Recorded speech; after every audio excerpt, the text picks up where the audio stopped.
Hey guys, welcome to Tin Whistle Week 10 video. I hope Tin Whistle's been going really well for all of you, and I hope the videos are helping you to feel a little less stressed. Okay, so Week 10, I'm starting on page 168 in our Foundations Guide. It will look just like this. So as always, with each tin whistle class, go over your expectations. Tell them, that you want them to put their tin whistle on the table in front of them. Ask them not to blow it while you're doing this part. If you have really little ones, they could actually just leave it in their bag and not even get it out. That's up to your discretion of what your class can handle. So, and then the very next thing you're always going to do with tin whistle, of course, is review. So obviously we're having more and more weeks to review when we get started. In the book, it says to review by looking at Twinkle Twinkle Little Star, Mary Had a Little Lamb. This is also a really good idea if you don't feel very confident and you want to just point to things and identify them.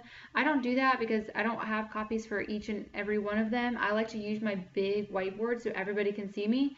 And the reason I draw is because not only is it very classical, but it's also, I just feel like they're focused on what I'm actually drawing at that moment, and we can just identify that and go over the vocabulary. So if you would like to just review by going over Twinkle Twinkle Little Star, Mary Had a Little Lamb, you can do that too. I just really recommend using your big whiteboard to do that on. And then as always, for the sake of these videos, I'm just using a smaller board. So the first thing we're going to start off with is the staff. So go ahead and you would draw your staff. This is really good for the little ones to see you drawing it over and over again. And obviously this is not a drawing video, but a tin whistle video. So I'm sorry about my awful staff there.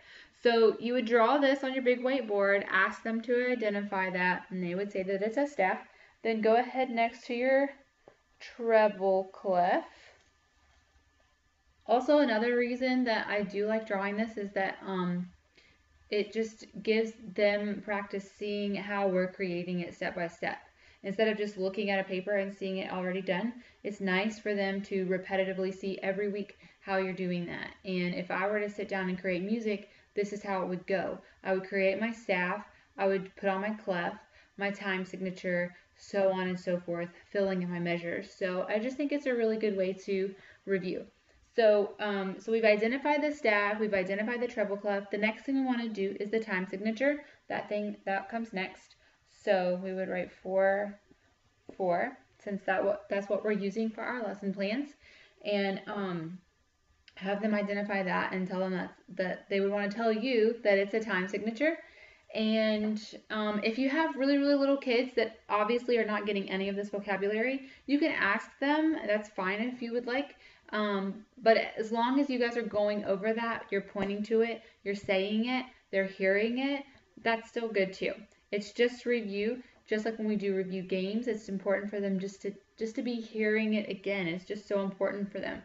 So it's really, really good for you to go over this and really drill the vocabulary that we're learning. So after you've drawn the staff, the treble clef, the time signature, next we would want to create measures. So you would draw a bar line and ask them what that is. So you could just maybe put one here, one here. Ask them what those are. Those are bar lines. And what do bar lines create? Measures. So after you've identified all of those pieces, then we can start identifying the notes. So you could just ask them whole note, half note. You could keep going, quarter note, and so on and so forth. Just review all of the different kinds of notes. And I like to, at this point, now that we're in week 10, I like to not only draw it and say, what is this? And they'll say a whole note. And I'll say, how many beats does it get? 4 beats. And then we just keep going. What is this? This is a half note. How many beats does it get? 2 beats. Like I said, if you do have the tiny ones, it might just be easier to just draw this and say, this is the staff. Everybody remember, this is the treble clef. And to go over the whole notes and half notes, just say, this is a whole note. It gets 4 beats. You guys say that with me. It gets 4 beats. So, like I always tell you guys in these videos, just use your discretion for your own classroom, what you think that they can handle and what you think that they're understanding. So after you've reviewed all of this, Then they suggest clapping through the beats of Twinkle Twinkle Little Star or Mary Had a Little Lamb. That's number 2, by the way. If you have really little ones and this is a really difficult task, or it's going to take way too much of your time to get through, or way too many tears, you can just do one line of it. You don't have to do the entire song. If it's going really well, you guys are running through it quickly, they're getting it, clap through the whole song and sing your notes for the appropriate amount of beats. So number 3 is to review the treble clef note name rhyme, which is when the note is on a line, every good boy does fine. When the note is on a space, it spells the word face. We're going to drill that every week, and they should have it by the end of Tin Whistle. So now we're going to get into the new vocabulary this week. And the first one is musical scale. So we're going to talk about a scale. It's made up of 7 notes. So I think the easiest way that I've explained this to people, every time I explain it this way, people seem to get it. I talk about how our weeks are made up of 7 days, and that analogy seems to work with people. So for the scale, just think of 7. That's really easy to remember in CC. We have 7 subjects. We say it 7 times. And don't tell your students this. I'm just telling you tutor to tutor. But that's a really easy way for you to think of it when you're teaching it. A scale has 7 notes. Just like in a week, we have 7 days. So the 7 notes are A, B, C, D, E, F, G. Go over that with them. And then, so now we go on to number 2. The word octave means a group of 8. So, like they're saying here, like octopus, octagon. So the octave is, this is where I kind of lose people, is because they see, you'll see on the scale that like it's going to explain here that like number 3, when playing a scale, we begin and end on the same note. So the A scale, you start with A, you go all the way through, and you end on A.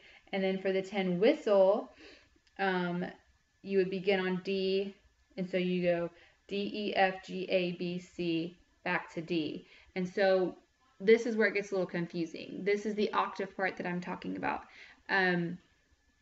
People often don't understand, like, well, we already had D, why are we having D again? What does an octave mean? So the octave is the 8th note, and think of it as like, remember when I said there's 7 days in a week?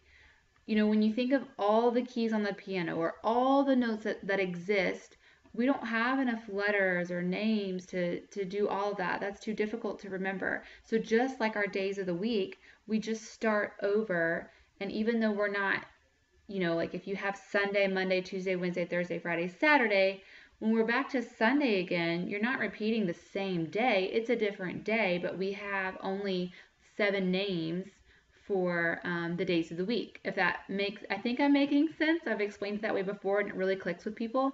So we're only using 7 letters to name all of these notes. So they're going to repeat just like the days of the week repeat. So that's a good way to explain it to the students if they feel a little confused about that. But so octave, just like octopus, octagon, is the 8th note that comes in the scale. So that's the one you started with, the one that you end with. And then, like I was explaining for number 4, number 5, it's just explaining that a D scale, you would start with D and then you end with D. So that D right up here is an octave above the D that's down here. They're both D notes. So this one's an octave higher, if that makes sense. So kind of like when we have Sunday, the next time we come back to a Sunday, it's a week later. So I hope that makes sense. I hope that didn't confuse you more. And so then we go on to number 6. There's a symbol. It's a sharp symbol next to the notes. So we are learning about sharps and flats. And this is really easy to understand from your guide. I'm just going to use the way that what they use. And that is, so a flat resembles a lowercase b. So a tip to remember is that a flat is a half step lower. So the sharps are flat, and flats are just to get you that half step higher. It's like, you know, in our scale, when we have an F sharp, we have an F sharp in the scale. I don't know if you've noticed that little symbol next to it. It looks like a pound sign. I'll just draw it for you right now. if you're following along in your foundations guide, you'll totally get it. So we have a sharp and flats that kind of looks like a B. It's a little bit like pointier almost. I don't know. It kind of looks like a B. So the sharp makes it just a half a step higher, and the flat makes it a half a step lower. So that's really all you need to explain to them. But I think on, tutor to tutor on that level, I can explain to you. So if you look at our F sharp, it would be the same as a G flat. Like they would be, so the G is a half a step lower, the G flat's a half a step lower, the F sharp's a half a step higher. They would kind of be the same, if that makes sense. I hope I didn't make that worse for you. But yeah, all you have to remember is that a sharp is a half a step, like, half a step higher. It's like not quite an F, but not quite a G. It's right in between. And then the flat makes it a half a step lower. And I think they even say in the book to think of a flat tire. If you have a flat tire, your tire will be lower. So that's a good way, I think, to remember that. I was never taught that in band and music class and all of that. So that's a really good tip to remember. So then you move into your 10 whistle exercise. So you're going to be getting out the 10 whistles, and we're doing a right and left hand exercise. And then what did I feel like I'm missing something? I guess that's it. Let me make sure real quick that I covered everything. Okay, yeah, I think so. So anyways, for the exercise this week, you're doing right and left hand exercise. So they'll be basically doing the entire scale. So let's see. It says to identify the parts of the 10 whistle. You can go over and review that. Make sure that they know all of the parts of their 10 whistle. Make sure, again, like I said, that they're sitting up straight. They have their 10 whistle at a 45-degree angle. We want to make sure that we're seeing them, sit nice and straight, 45-degree angle. And that I'm really big too on the older kids. The little ones, it's fine. They're doing well enough just to cover the finger holes and try to get these notes out. So please don't pick on them too much. But for the older ones, when we're just doing the left hand exercise or we're just playing notes with the left hand, I don't let them just, have their arm over here free, just not. I want their hands on it at all times. But that's more for the older ones. The little ones are doing well enough to just show up with their 10 whistle and cooperate. So that's fine. And so just go over the right and left hand exercise with them. Like I've said before in the past videos, if you have really little ones, you may just want to call out, like say what the note's going to be. Like, okay, now we're going to do an A, and show everybody. Make sure you guys are all, covering both of the finger holes for an A, and then play that. And then go on to the next one and say, okay, now it's an E. And show it to them, and then play it one at a time. But if you have older students that are doing really well, you guys could just run right through the right and left hand exercise. Totally up to you, whatever your class can handle, as long as you can just get through that. And then they want you to practice playing the D scale, which they have for you again on page 169, right here. You want to practice playing the D scale. And so like you can see on here, we start with a D, we end with a D. So this D is an octave higher, okay? And that's pretty much it. It does have a little tip right here that's just showing you to play the top or the high D. You just force more air through the barrel. So I like to have mine practice this in class. I do have a master's class though, so I feel like there's a lot that I can throw at them, and they really pick it up so easily. So I can show you an example right now. So if we're playing, I'll play the low D and then the high D just by pushing a little bit more air through there. So it would look like, it would sound like this.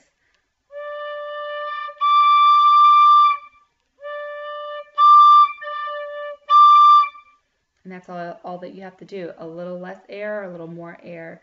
And that'll do the trick. Have them practice that. Have them practice playing that octave, knowing that they're using the vocabulary and being really able to hear the difference in the octave. And I think that is it for No, we have more for week 10. Sorry. Okay, so they want you to try to playing the first line or the first measure of Twinkle Twinkle Little Star. You can start off with the first measure, add the second one, add the third one, and then just go off of what's going for your class that day. So if they're really little and the first two measures were a really like tough time and it's taking up a lot of your time and you got to get moving, then that's great. Just have them play the first two measures. But I just keep adding measures to see how much they can handle. Obviously, my class has been doing this for a few years. They already know how to play Twinkle Little Star, so on this day I would just have them, we would just play the whole entire song. But new students, little students, just take it a measure at a time and just see how they do with it. If you make it through the whole song, that's great. If you make it through half of the song, that's good too. So I think that's it. Yes, and they do have tidbits of information here. Like it says, if your little ones are stressed, do just one measure, like I said.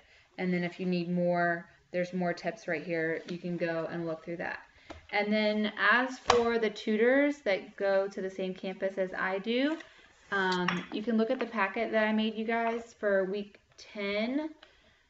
It just wants you, again, we're just adding more to this each week. So it said, I put for you to draw a staff. I think it said, yeah, it says a scale. I'm sorry, it's supposed to say a staff. The staff, treble clef, time signature, have them draw bar lines for measures, and then do the 10 whistle D scale. So I would recommend doing this on your board with them step by step and going through, putting the notes of the D scale on there and having them do that. And they could do it in whole notes, half notes, whatever they want to do, as long as we're going through the scale, which is in your foundations guide. So you can just copy that. And then, so you want to do all 7 notes and then do the D scale. So it'd be, the D note again, the octave higher, which would be 8 notes total. And then it says circle the notes that is an octave. So they would want to circle that higher D. And then practice drawing your sharps and flats in front of notes. So whatever kind of notes they want to draw, eighth notes, quarter notes, whatever they want to do, they just need to practice drawing the sharps and the flats. And then it just has a little note on the bottom to remind them that sharps make the note a half a step higher and the flats make the note a half step lower. And that's pretty much it. Let me know if you guys have any questions at all. I hope that I did not confuse you and that I explained that okay. And that's it. So I guess I'll be seeing you guys for week 11 when we're talking about dynamics. So, all right, you guys have fun with the tin whistle. Don't stress. Let me know if you have any questions.